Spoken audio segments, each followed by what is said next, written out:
Okay, so just now we have seen the thermal agitation noise. So this is generated in the resistor, and it is because of the random motion of the electrons. And we have seen that it is a frequency independent.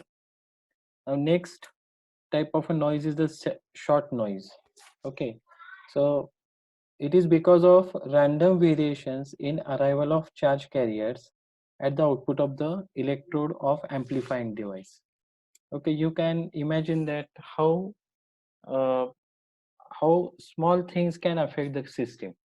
You can see that we know that the value of the current, or the speed with the electrons are moving, it is tremendous. Still, the random variations in the arrival of the charge carriers at the output of the electrode of amplifying device may generate the noise which is called as a short noise, and it sounds like the shower of leads falling on the metal sheet. That's why the name is given as a short noise. The behavior of this noise is the same as the thermal agitation noise. Now, for this noise, when we will see the numericals based on the calculation of noise voltage and noise power. For the short noise, we have to find out equivalent resistance, equivalent input noise resistance of the system. Okay.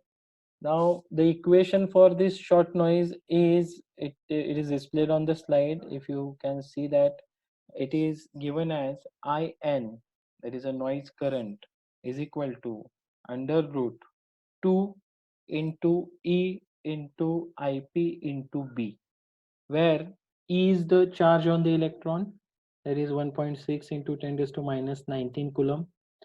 IP is the direct current in the diode, and the B is the bandwidth of the noise, the bandwidth over which it is going to affect.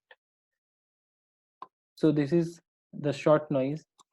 The next type of a noise is the transit time noise. So this is same as short noise. The only difference is that it appears in the VHF band, very high frequency band. It affects the high frequencies.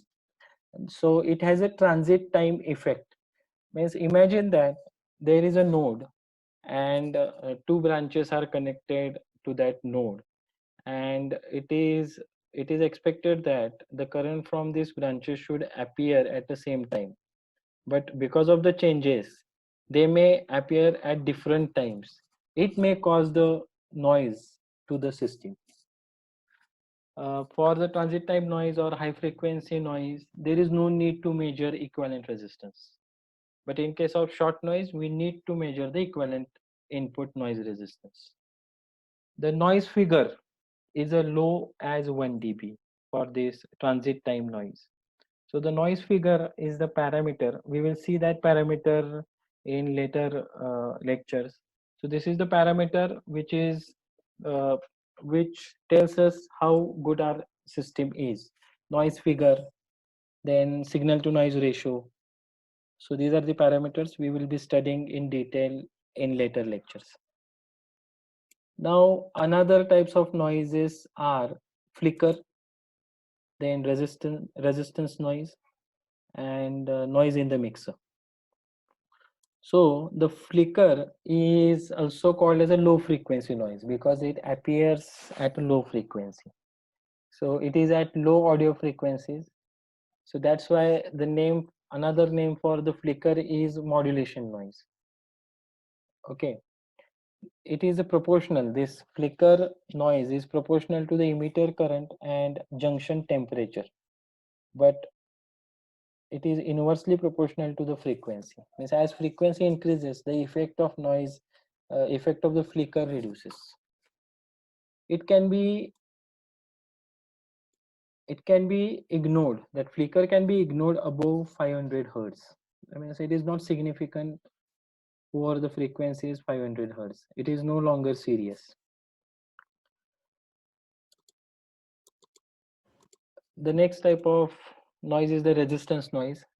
So the thermal noise or thermal agitation noise, sometimes called as a resistance noise, and it is also present in the transistor.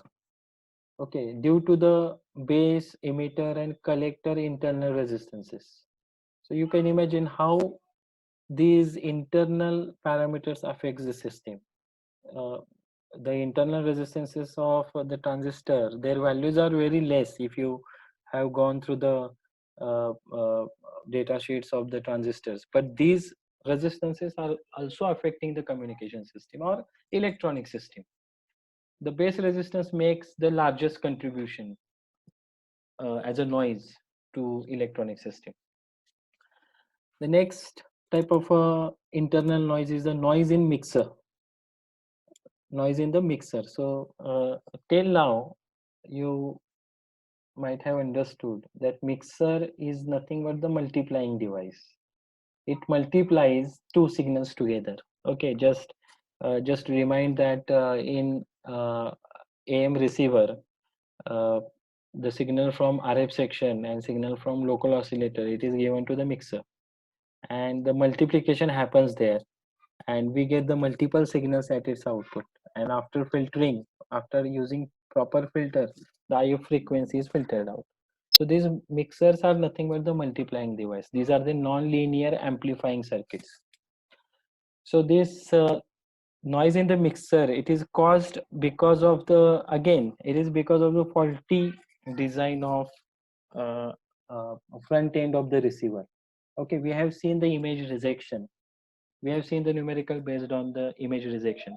So image frequency, if it is not properly rejected, then it may affect the communication system. So this is how this is the noise in the mixer. So here I'm going to stop, because now onwards we have to study different expressions and we have to do some numericals based on the noise. Uh, Now, if you have any doubts, you can ask.